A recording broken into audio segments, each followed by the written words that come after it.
Assalamualaikum warahmatullahi wabarakatuh. Kembali lagi kita bersama-sama membahas, menelaah, membedah emiten-emiten yang ada di Bursa Efek Indonesia. Kali ini kita akan membahas MPMX Mitra Pinastika Mustika, ya.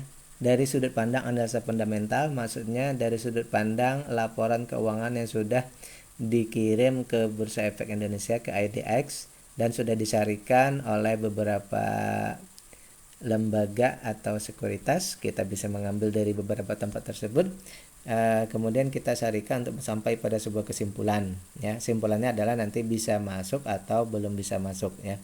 Kemudian saya ingin menyampaikan juga bahwa analisa ini sifatnya adalah bahan pemikiran tambahan, bukan perintah untuk melakukan aksi, karena setiap investor itu punya cara sistem yang berbeda-beda. Mereka punya cara tersendiri. Oleh karena itu, apa yang saya sampaikan ini adalah sebagai bahan perbandingan saja atau sebagai bahan edukasi, ya. Baik, kita akan membahas saham MPMX, tapi sebelumnya kita ngecek dulu MPMX itu apa, ya, supaya sedikit lebih mengenal dulu, ya, MPMX itu apa. Mitra Pinastika Mustika, harga sekarang 1030. Mitra Pinastika Mustika atau yang lebih dikenal dengan MPM Group yang berdiri sejak 1987 dan berkantor di Jakarta Pusat, merupakan perusahaan investasi yang bergerak di bidang otomotif dan jasa keuangan dan tercatat di Bursa Efek Indonesia. Oke, kita cek lagi. MPMX bergerak di bidang apa? Unit Mitra Pinastika Tbk atau MPM didirikan 1987. Unit bisnisnya terintegrasi mulai dari distribusi sepeda motor dan mobil, retail dan pasar purna jual, distribusi suku cadang, rental mobil, pertanggungan dan pembiayaan multiguna, ya. Itu MPMX, ya.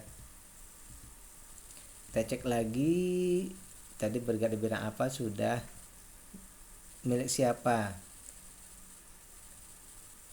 Milik William Surya Jaya, ya. Ini mungkin lebih ke Astra, ya, lebih ke Astra, ya. Oke. MPM anak perusahaan apa? Oh, bagian dari Saratoga Investama Sedaya, ya. Siapa tadi?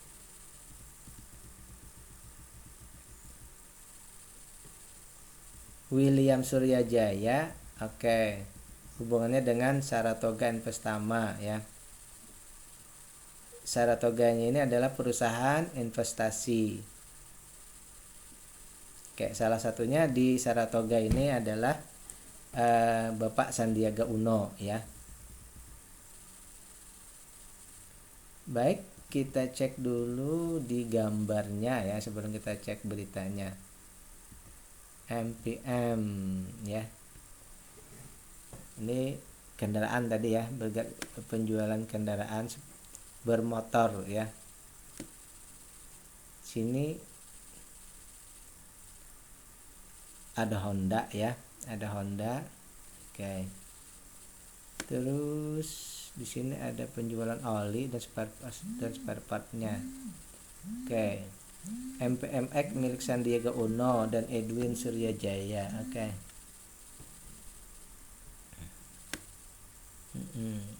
Baik, kita cek lagi ke berita.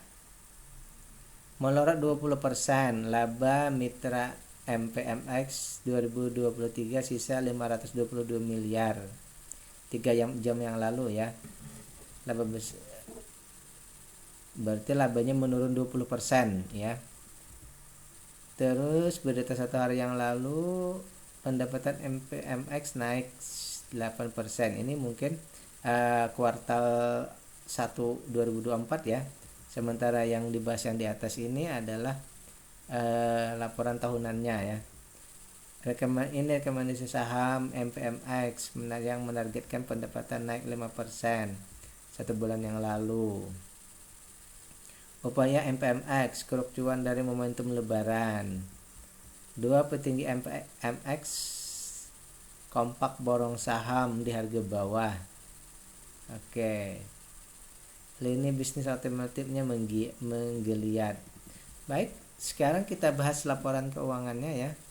Ini ada beberapa berita tadi yang ada yang turun, tapi sisi-sisi lainnya menunjukkan proyeksi yang meningkat ya, meskipun kayaknya proyeksi meningkatnya tidak terlalu besar. Baik, kita cek dulu laporan keuangannya. Di sini laporan keuangannya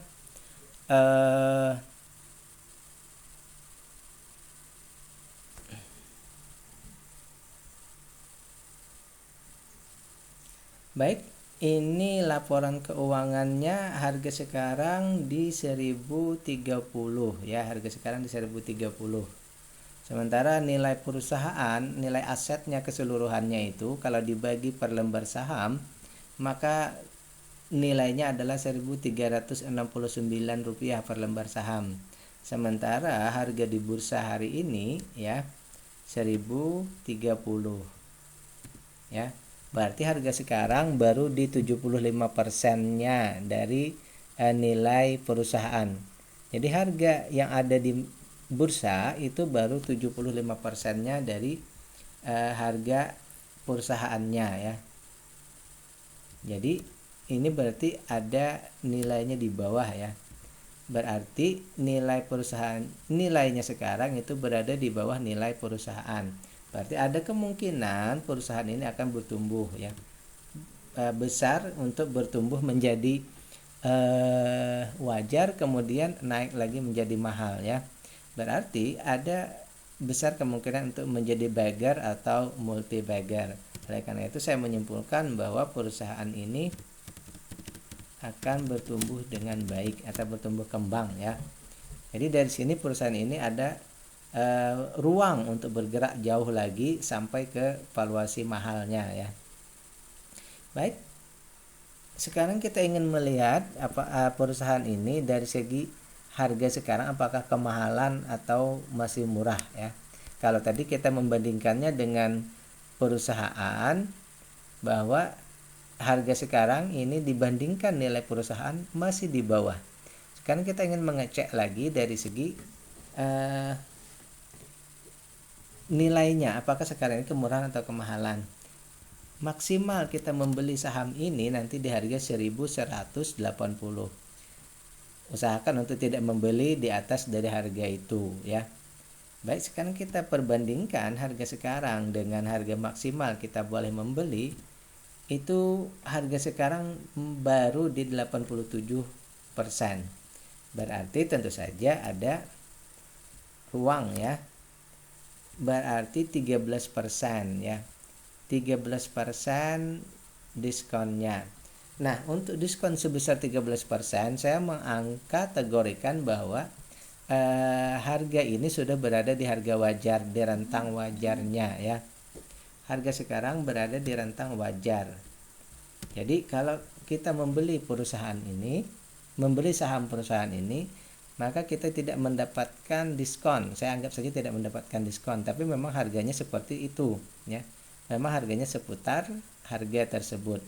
Kita tidak mendapatkan keuntungan dari pembelian. Ini kita membeli tidak mendapatkan keuntungan meskipun ada 13%, tapi kita anggap itu tidaklah sebuah keuntungan ya, tidaklah sebuah diskon. Berarti valuasi wajar, memang harganya seperti itu saja.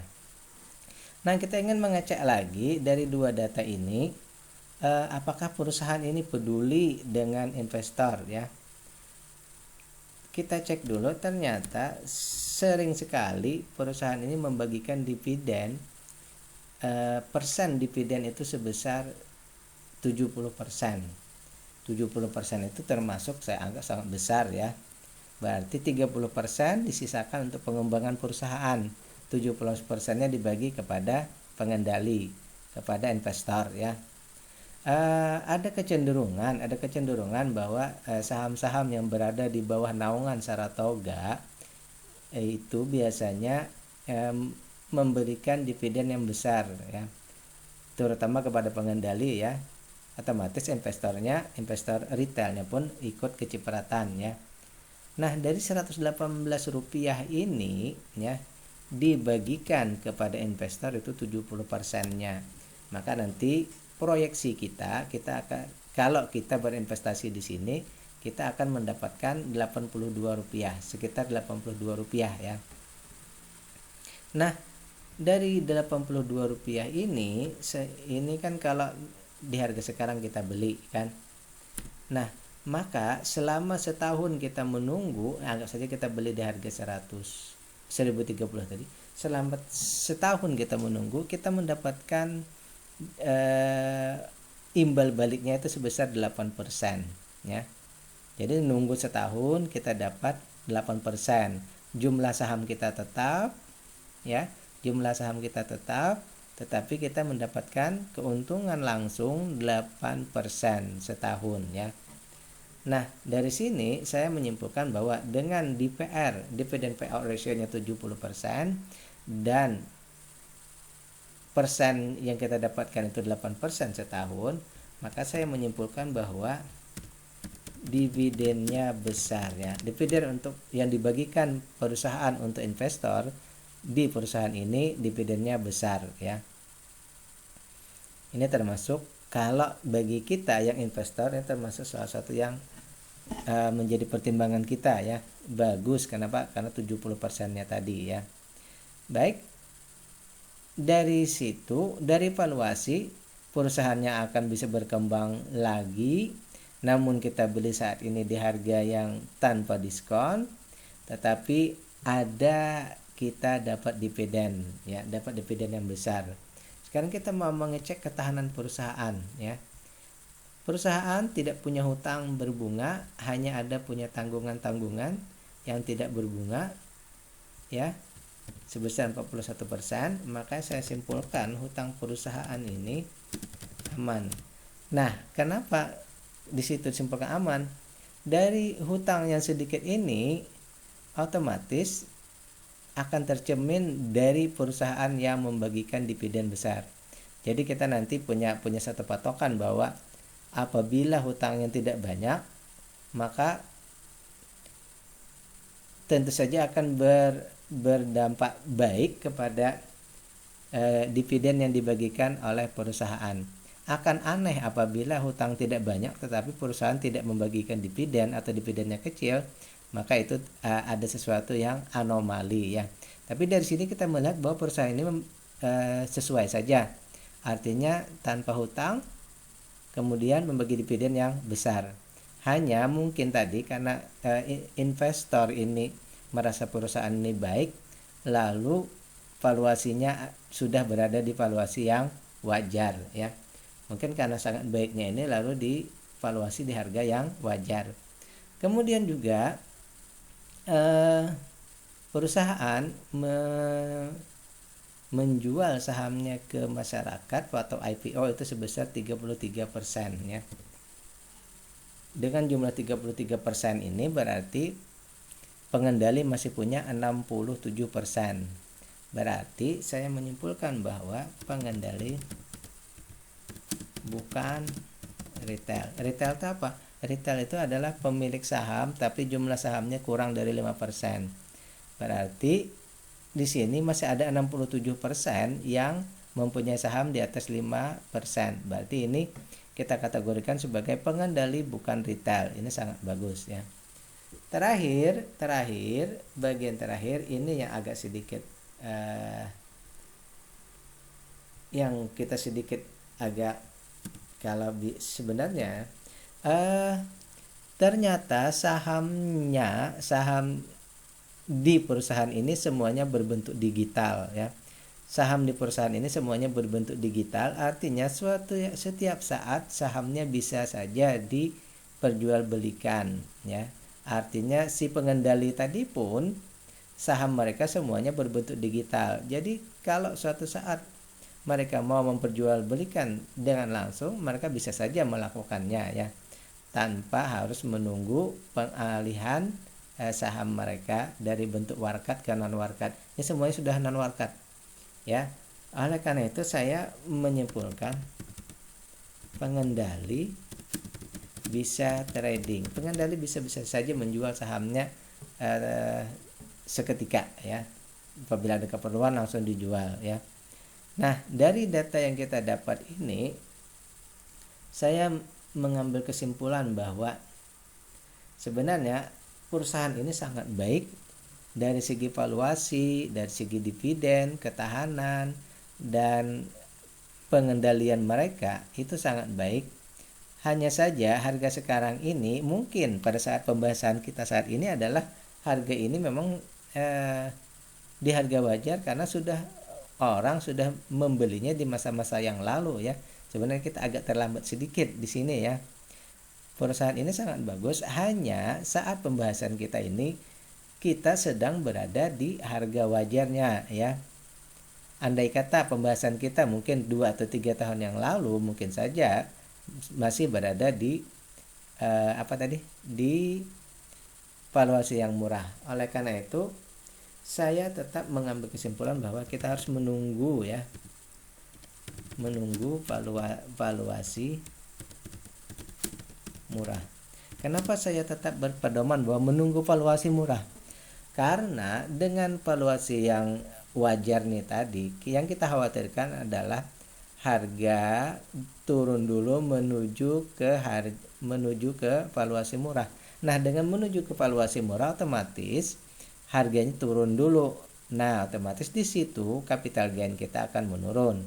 Bagi kita yang berfokus pada misal dividen, maka tentu saja itu tidak masalah. Setelah kita beli, kita lihat tidak apa-apa, turun naik tidak peduli ya.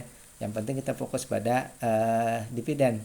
Tetapi bagi kita yang tidak ingin hatinya galau gundah ya, kalau ternyata harganya turun, maka sebaiknya kita menunggu saja dulu sampai valuasinya murah. Ketika di harga murah baru kita masuk. Nah, di situ kalaupun harganya turun tidak terlalu jauh lagi. Jadi saya menghitung di sini bahwa kenapa kita menunggu ke valuasi murah, supaya pada saat kita membeli kita berada di harga yang bawah ya. Kalau saat ini mungkin secara valuasinya mungkin di atas kita, kalau harganya turun dulu kita yang merasa agak tidak nyaman ya. Oleh karena itu sekali lagi saya berpendapat bahwa kalau saya pribadi akan menunggu valuasinya murah. Pertama untuk mendapatkan harga yang bagus. Yang kedua supaya floating loss kita tidak banyak. Yang ketiga, ketika di harga murah dan floating loss tidak banyak, otomatis kemungkinan untuk dividen yang jauh lebih besar itu juga sangat memungkinkan. Terakhir, apabila memang ini menjadi watch list kita, maka selanjutnya adalah tentu saja kita harus mengecek good corporate governance-nya. Kalau Anda menjadikan ini sebagai watch list atau Anda yakin bahwa perusahaan ini mau Anda beli saat ini, maka langkah berikutnya adalah cek good corporate governance-nya. Bila kita ketik misalnya secara online MPMX ataupun nama-nama pengendali atau komisarisnya kita ketik lalu kita tambahkan kasus hukum misal, apabila tidak ada muncul pemberitaan yang bersifat final yang pasti, kalau rumor jangan dipedulikan. Tetapi kalau memang itu sudah ada kasusnya ya, baik yang sedang berjalan ataupun yang sudah diputuskan, maka kalau hasilnya tidak ada, berarti ini menguatkan validitas analisa kita. Tetapi kalau ada, berarti sebaiknya kita lepaskan saja analisa kita ini. Kita berpedoman bahwa GCG yang buruk itu akan berimbas pada suatu saat nanti, perusahaan tersebut juga akan terkena imbasnya. Oleh karena itu, apabila ada GCG yang buruk, maka lupakan saja valuasi, hindari perusahaannya. Baik, demikian pembahasan kita kali ini. Terima kasih atas atensinya. Mudah-mudahan bisa menambah pengetahuan dan pemahaman kita. Billahi taufiq wal hidayah. Assalamualaikum warahmatullahi wabarakatuh.